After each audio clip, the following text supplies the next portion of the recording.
Nos avironnais, Nathalie Benoît, Erika Sozo, Antoine Gézel, Rémi Taranto, Margot Boulet et Robin Le Barreau qui seront en séance d'interview et de dédicace après pour vous. Donc juste après, ils vont être avec nous, ils vont être avec vous, ils vont de nouveau faire des séances de dédicace. Et là donc nous allons accueillir auprès de Greg qui est ici présent pour cette dédicace.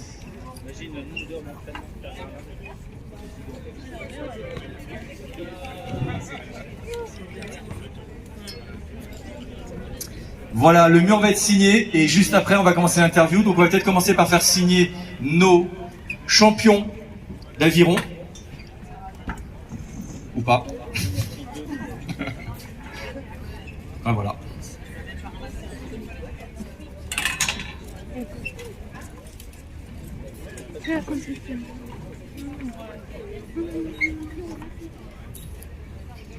Voilà, ça vous laisse encore un petit peu de temps pour venir nous rejoindre, pour applaudir une dernière fois nos champions, je vous le rappelle, paralympiques, médaille de bronze, Souad Kazouani pour le développé couché, Axel Bourlon pour le développé couché, Damien Tocatlian, Maxime Valère, Romain Noble, médaille de bronze en escrime par fauteuil.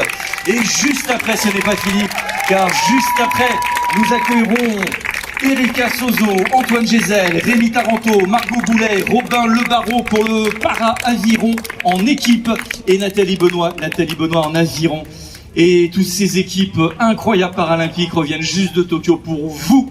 Ils dédicacent le mur, ensuite ils seront en séance interview et ensuite vous pourrez rencontrer toute notre équipe d'aviron qui seront là pour vous dédicacer évidemment leurs cartes ou j'ai vu qu'il y avait plein qui avaient des drapeaux, des livres, enfin bon, tout ce que vous avez, évidemment des t-shirts seront dédicacés. On est très très heureux que vous soyez là et on est très heureux que vous puissiez dans quelques instants accueillir cette équipe qui est en train de bronzer et qui est en train de brûler notre équipe d'aviron qui regrette de ne pas avoir leur casquette. Donc si vous voulez leur prêter une casquette, n'hésitez pas. Ah oui, mais là ils peuvent pas. Ils sont galants, ils sont fair play. Mais c'est ça, voilà. On est habitué. En même temps, c'est vrai qu'en équipe, ils sont tous sans casquette. Tu as raison. La différence.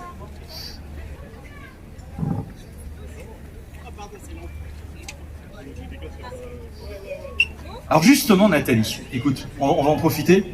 On va commencer un petit peu les interviews parce que le temps que ça commence. Alors déjà, je voudrais que vous fassiez, cette fois-ci, un triomphe, mais du bruit, pour Nathalie Benoît qui est ici, qui est médaillée de bronze Tokyo 2020, s'il vous plaît, faites du bruit.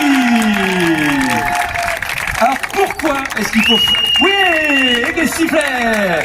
Alors, je vais vous dire pourquoi il faut vraiment, elle va vous le dire, elle va en parler, mais cette année, ça a été une concurrence, mais féroce. Ça, rien ne t'a épargné là, sur cette année. On a vu en compétition. Ah, ben, les concurrents cette année...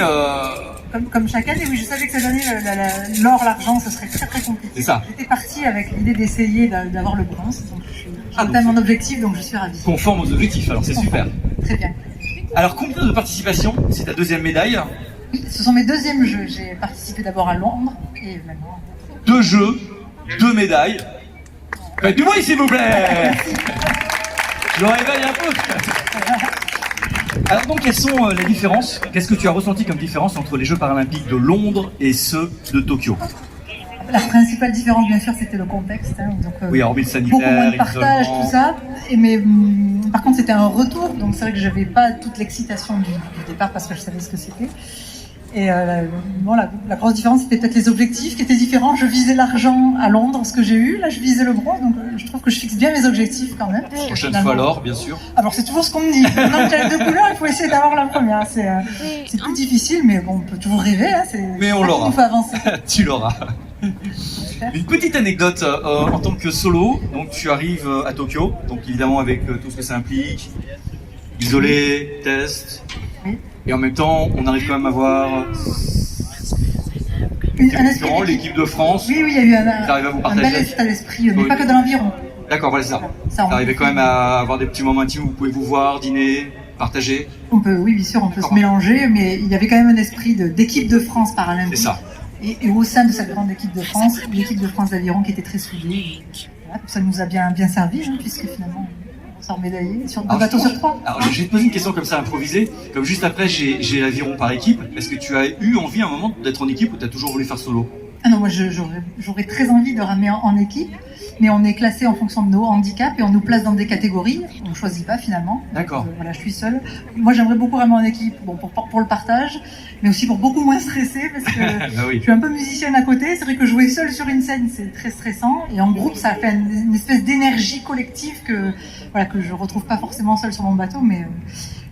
Alors n'hésite pas à faire ta promo, où te produis-tu bientôt en musique et vous allez venir la suivre en musique. Est-ce qu'il y a des disques qui sont sortis?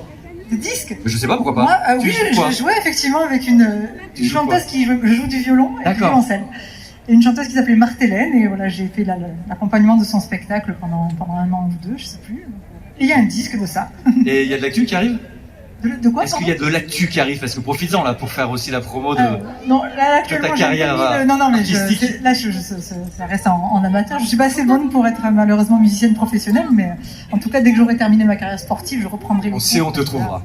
Refaites du bruit s'il vous plaît pour notre sportive artiste Nathalie Benoît, médaille de bronze. Et on va accueillir juste après notre équipe d'aviron par équipe. Merci de vous rapprocher.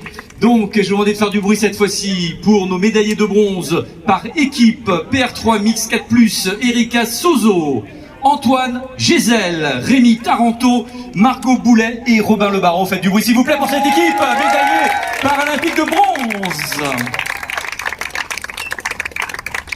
Alors, j'ai tout de suite une question pour toi. Tu as l'air d'être la mascotte.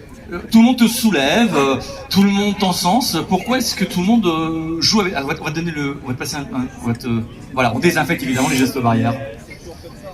Voilà. Alors, pourquoi tu es devenu naturellement la mascotte de cette équipe? Je suis barreur en fait. Ah voilà. Et donc tous les barreurs sont tout le temps les mascottes des équipes d'aviron. Je suis tortionnaire sur l'eau, donc ils se rattrapent sur terre. Alors je vais vous laisser passer le micro en fonction de ce que vous avez envie de dire. Qu'est-ce qu'il y a une anecdote par rapport à ces Jeux de Tokyo, différents des autres, puisque je crois... Alors, je crois qu'Erika, d'ailleurs, on en parlera après à l'équipe. Une petite anecdote, mais juste avant... C'est comme ça. Alors, personnage d'anecdote? Alors, comment ça se passe quand on est en équipe?